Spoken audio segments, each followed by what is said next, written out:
Hello! In this video I will show you how to change search engine into custom one on myPhone N23. So you have to start by opening your internet browser, then click on search bar and you have to go to your custom search engine website, and for this video I will use yep.com. Now you have to search something using your custom search engine.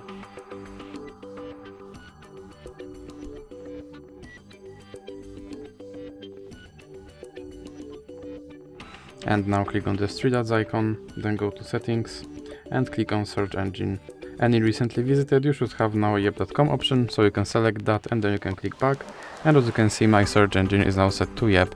So that's it for this video. If you liked it, please remember to leave like and subscribe.